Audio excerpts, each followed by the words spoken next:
Welcome to Story Quest. Today I will be reading Little Women, Chapter 3. Joe, where are you? Cried Meg at the foot of the garret stairs. Here, answered a husky voice from above, and running up, Meg found her sister eating apples and crying over the hair of Redcliffe, wrapped up in a comforter on an old three-legged sofa by the sunny window. This was Joe's favorite refuge, and here she loved to retire with half a dozen russets and a nice book, to enjoy the quiet and the society of a pet rat who lived nearby and didn't mind her a particular. As Meg appeared, Scrabble whisked into his hole. Joe shook off the tears and waited to hear the news. Such fun! Only see! A regular note of invitation from Mrs.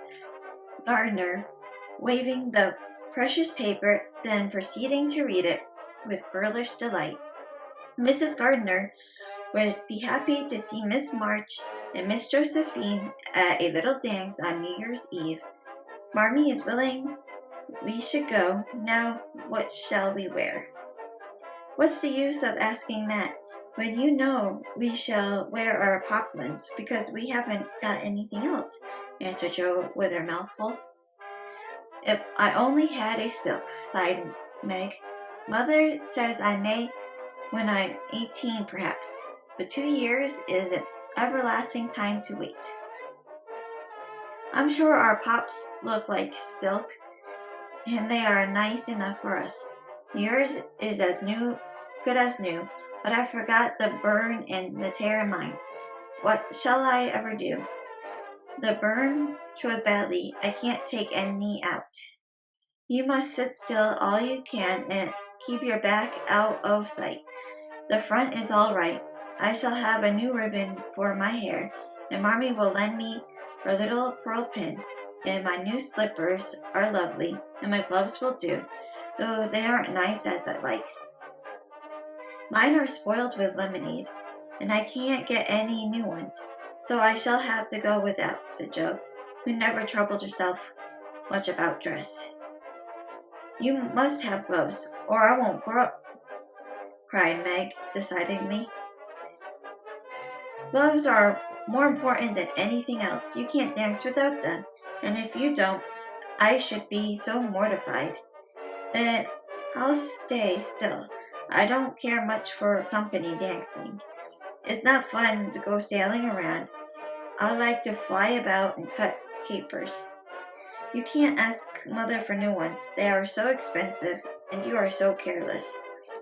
She said when you spoil the other that she shouldn't get you any more this winter. Can't you make them do? I can hold them crumpled in my hand so no one would know how stained they are. That's all I can do. No, I'll tell you how we can manage. Each wear one good one and carry one bad one, don't you see? Your hands are bigger than mine, and you will stretch my glove dreadfully, begged Meg, whose gloves were a tender point with her. Then I'll go without. I don't care what people said, cried Joe, taking up her book. You may have it, you may. Only don't stain it, and do behave nicely. Don't put your hands behind you or stare or say, Christopher Columbus, will you? Don't worry about me. I'll be as prim as I can and not get into any scrapes if I can help it. Now go and answer your note and let me finish this splendid story. So Meg went away to accept thanks, look over her dress, and sing blithely as she did up her own one real lace frill while Joe finished her story, her 4 apples, and had a game of romps with Scrabble. On New Year's Eve, the parlor was deserted, for the 2 younger girls played dressing maids, and the 2 elder were absorbed in the all-important business of getting ready for the party. Simple as the toilets were, there was a great deal of running up and down, laughing and talking, and at one time a strong smell of burnt hair pervaded the house. Meg wanted a few curls about her face, and Joe undertook to pinch the papered locks with a pair of hot tongs. Ought they to smoke like that? Asked Beth from her perch on the bed. It's the dampness drying, replied Joe. What a weird smell. It's like burned feathers, observed Amy, soothing her own pretty curls with superior air. There, now I'll take off the papers and you'll see a cloud of little ringlets, said Joe, putting down the tongs. She did take off the papers, but no cloud of ringlets appeared, for the hair came with the papers, and the horrified hairdresser laid a little row of scorched bundles on the bureau before her victim. Oh, what have you done? I'm spoiled. I can't go. My hair, oh, my hair, wailed Meg, looking with despair at the uneven frizzle on her forehead. Just my luck. You shouldn't have asked me to do it. I always spoil everything. I'm so sorry, but the tongs were too hot, and so I've made a mess, groaned poor Joe, regarding the little black pancakes with tears of regret. It isn't spoiled, just frizzled it, and tie your ribbon so the ends come on your forehead a bit, and it will look like the last fashion. I've seen so many girls do it so, said Amy, consolingly. Serves me right for trying to be fine. I wish I'd let my hair alone, cried Meg. So do I. It was so smooth and pretty. But it will soon grow out again, said Beth, coming to kiss and comfort the shorn sheep. After various lesser mishaps, Meg was finished at last, and by the united exertions of the entire family, Joe's hair was got up and her dress on. They looked very well in their simple suits, Meg's in silvery drab, with a blue velvet snood, lace frills, and a pearl pin. Joe in maroon, with a stiff, gentlemanly lined collar and a white flower or two for only ornament. Each put on one nice light glove and carried one soiled one, and all pronounced the effect quite easy and fine. Meg's high-heeled slippers were tight and hurt her, though she would not own it, and Joe's 19 hairpins all seemed stuck straight into her head, which was not exactly comfortable. But dear me, let us be elegant or die. Have a good time, dearies, said Mrs. March, as the sisters went daintily down the walk. Don't eat much supper and come away at 11 when I send Hannah for you. As the gate clashed behind them, a voice cried from a window, Girls, have you both got nice pocket handkerchiefs? Yes, spandy nice, and Meg has cologne on hers, cried Joe, adding with a laugh as they went on, I do believe Marmee would ask if we were all running away from an earthquake. It is one of her aristocratic tastes, and quite proper, for a real lady is always known by neat boots, gloves, and handkerchief, replied Meg, who had a good many little aristocratic tastes of her own. Now don't forget to keep the bad breath out of sight, Joe. Is my sash right, and does my hair look very bad? Said Meg as she turned from the glass in Mrs. Gardner's dressing room after a prolonged prank. I know I shall forget. If you see me doing anything wrong, just remind me by a wink, will you? Returned Joe, giving her a collar a twitch and her head a hasty brush. No winking isn't ladylike. I'll lift my eyebrows if anything is wrong, and nod if you're all right. Now hold your shoulders straight and take short steps, and don't shake hands if you are introduced to someone. It isn't the thing. How did you learn all the proper ways? I can never. Isn't this music happy? Down they went, feeling a trifle timid, for they seldom went to parties. And informal as this little gathering was, it was an event to them. Mrs. Gardner, a stately old lady, greeted them kindly and handed them over to the eldest of her 6 daughters. Meg knew Sally and was at her ease very soon, but Jo, who didn't care much for girls or girlish gossip, stood about with her back carefully against the wall, and felt as much out of place as a colt in a flower garden. Half a dozen jovial lads were talking about skates in another part of the room, and she longed to go and join them, for skating was one of the joys of her life. She telegraphed her wish to Meg, but the eyebrows went up so alarmingly that she dared not stir. No one came to talk to her, and one by one the group dwindled away till she was left alone. She could not roam about and amuse herself, for the burnt bread would show, so she stared at people rather forlornly till the dancing began. Meg was axed at once, and the tight slippers tripped about so briskly that none would have guessed the pain their wearer suffered smilingly. Jo saw a big red-headed youth approaching her corner, and fearing he meant to engage her, she slipped into a curtained recess, intending to peep and enjoy herself in peace. Unfortunately, another bashful person had chosen the same refuge, for as the curtain fell behind her, she found herself face to face with the Lawrence boy. "Dear me, I didn't know anyone was here," stammered Jo, preparing to back out as speedily as she had bounced in. But the boy laughed and said pleasantly, though he looked like a little startled, "Don't mind me. Stay if you like." "Shan't I disturb you?" "Not a bit. I only came here because I don't know many people and felt rather strange at first, you know." "So did I. Don't go away, please, unless you'd rather." The boy sat down again and looked at his pumps, till Jo said, trying to be polite and easy, "I think I've had the pleasure of seeing you before.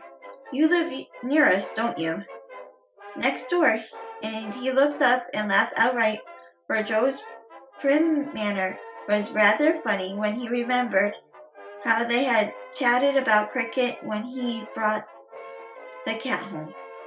That put Jo at her ease, and she laughed too, as she said, in her heartiest way, "We did have such a good time over your nice Christmas present. Grandpa sent it, but you put it into his head, didn't you now? How is your cat, Miss March?" asked the boy, trying to look sober while his black eyes shone with fun. "Nicely, thank you, Mr. Lawrence. But I am not Miss March. I am only Jo," returned the young lady. "I'm not Mr. Lawrence. I'm only Laurie. Laurie Lawrence. What an odd name. My first name is Theodore, but I don't like it, for the fellows call me Dora, so I made them say Laurie instead. I hate my name too. So sentimental. I wish everyone would say Jo instead of Josephine. How did you make the boys stop calling you Dora?" "I thrashed him." "I can't thrash, Aunt March, so I suppose I shall have to bear it," and Jo resigned herself with a sigh. "Don't you like to dance, Miss Jo?" asked Laurie, looking as if he thought the name suited her. "I like it well enough if there's plenty of room and everyone is lively. In a place like this, I'm sure to upset something, tread on people's toes, or do something dreadful. So I keep out of mischief and let Meg sail about. Don't you dance?" "Sometimes. You see, I've been aboard a good many years and haven't been into company enough yet to know how you do things here." "Abroad?" cried Jo. "Oh, tell me about it. I love dearly to hear people describe their travels." Laurie didn't seem to know where to begin. but Joe's eager questions soon set him going, and he told her how he had been at school in Vevey, where the boys never wore hats and had a fleet of boats on the lake, and for holiday fun went on walking trips about Switzerland with their teachers. Don't I wish I'd been there, cried Joe. Did you go to Paris? We went last winter there. Can you talk French? We're not allowed to speak anything else at Vevey. Do say some. I can read it, but can't pronounce. He talks in French. How nicely you do it. Let me see. You said who is the young lady in the pretty slippers, didn't you? Me, mademoiselle. It's my sister Margaret. And you knew it was. Do you think she is pretty? Yes. She makes me think of the German girls. She looks so fresh and quiet and dances like a lady.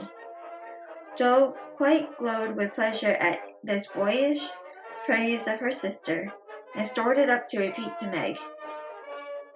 Both peeped and criticized and chatted until they felt like old acquaintances.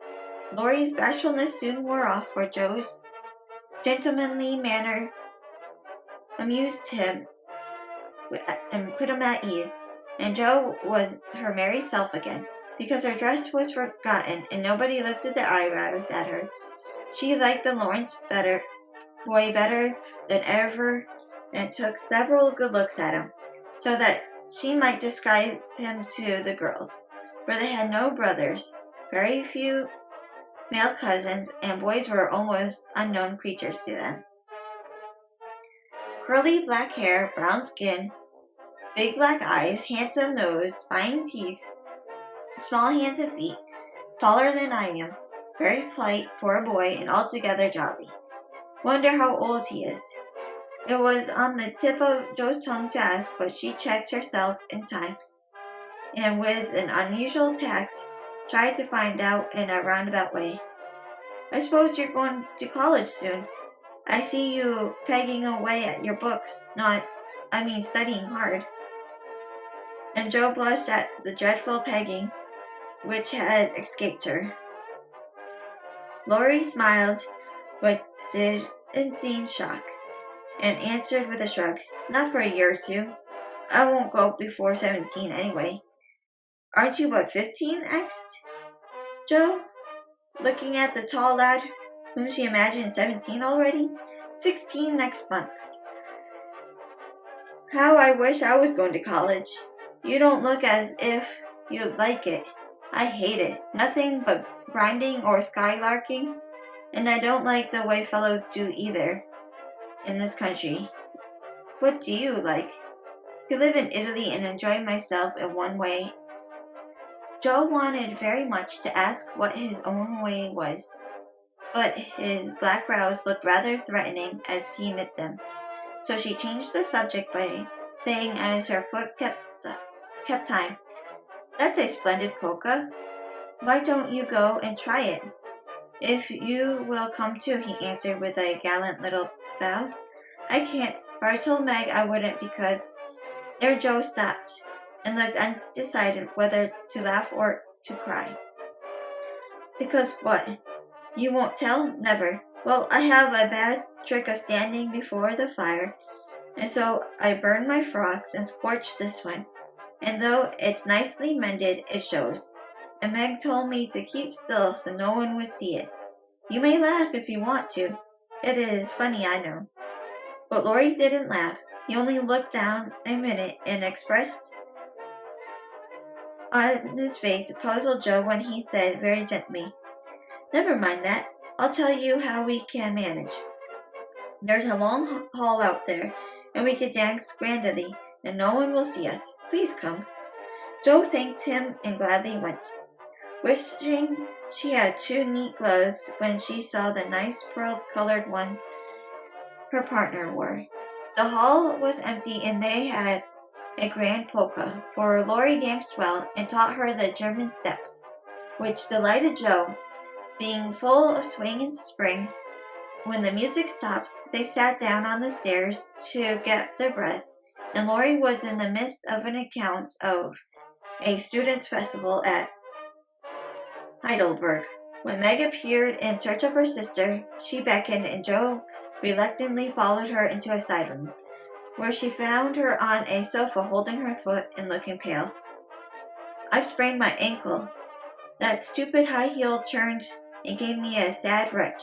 It aches so I could hardly stand, and I don't know how I'm ever going to get home, she said, rocking to and fro in pain. I knew you hurt your feet in those silly shoes. I'm sorry, but I don't see what you can do except get a carriage or stay here all night, answered Joe, softly rubbing the poor ankle as she spoke. I can't have a carriage without it costing ever so much. I dare say I cannot get one at all, for most people come in their own, and it's a long way to the stable and no one to send. I'll go. No, indeed, it's past 9 and dark as Egypt. I can't stop here, for the house is full. Sally has some girls staying with her. I'll rest till Hannah comes, and do my best I can. I'll ask Laurie. He will go, said Joe, looking relieved as the idea occurred to her. Mercy, no. Don't ask or tell anyone. Get me my shoes and put these slippers with our things. I can't dance any more, but as soon as supper is over, watch for Hannah and tell me the minute she comes. They are going to supper now. I'll stay with you, I'd rather. No, dear, run along and bring me some coffee. I'm so tired I can't stir.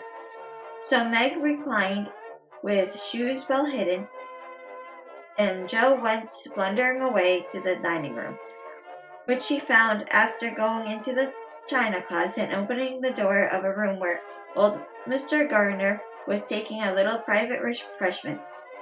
Making a dart at the table, she secured the coffee, which she immediately spilled, thereby making the front of her dress as bad as the back. Oh dear, what a blunderess I am, exclaimed Joe, finishing Meg's glove by scrubbing her gown with it. Can I help you? Said a friendly voice, and there was Laurie, with a full cup in one hand and a plate of ice in the other. I was trying to get something from Meg, who was very tired, and someone shook me. And here I am in a nice state, answered Joe, glancing dismally from the stained skirt to the coffee-colored glove. Too bad I was looking for someone to give this to. May I take this to your sister? Oh, thank you. I'll show you where she is. I don't offer to take it myself, for I should only get into another scrape if I did. Joe led the way, and as if used to waiting on ladies, Laurie drew up a little table, brought a second installment of coffee and ice for Joe, and was so obliging that even particular Meg pronounced him a nice boy. They had a merry time over the bonbons and motos, and were in the midst of a quiet game of buzz with 2 or 3 other young people who had strayed in, when Hannah appeared. Meg forgot her foot and rose so quickly that she was forced to catch hold of Joe with an exclamation of pain. Hush, don't say anything, she whispered, adding aloud, It's nothing. I turned my foot a little, that's all, and limping upstairs to put her things on. Hannah scolded, Meg cried, and Joe was at her wit's end, till she decided to take things into her own hands. Slipping out, she ran down, and finding a servant, asked if she could get her a carriage. It happened to be a hired waiter who knew nothing about the neighborhood, and Joe was looking round for help when Laurie, who had heard what she said, came up and offered his grandfather's carriage, which had just come for him. He said, It's so early, you can't mean to go yet, began Joe, looking relieved but hesitant to accept the offer. I always go early, I do, truly. Please let me take you home. It's all on my way, you know, and it rains, they say. That settled it. And telling him of Meg's mishap, Joe gratefully accepted and rushed up to bring down the rest of the party. Hannah hated rain as much as a cat does, so she made no trouble, and they rolled away in the luxurious clothes carriage feeling very festive and elegant. Corey went on the box so Meg could keep her foot up, and the girls talked over their pretty party and freedom. I had a capital time. Did you? Asked Jo, rumbling up her hair and making herself comfortable. Yes, till I hurt myself. Sally's friend, Annie Moffat, took a fancy to me and asked me to come and spend a week with her when Sally does. She's going in the spring when the opera comes, and it will be perfectly splendid if Mother only lets me go, answered Meg, cheering up at the thought. I saw you dancing with the red-headed man I ran away from. Was he nice? Oh, very. His hair is auburn, not red, and he is very polite, and I had a delicious conversation with him. He looked like a grasshopper in a fit when he did the new step. Lori and I couldn't help laughing. Did you hear us? No, but it was very rude.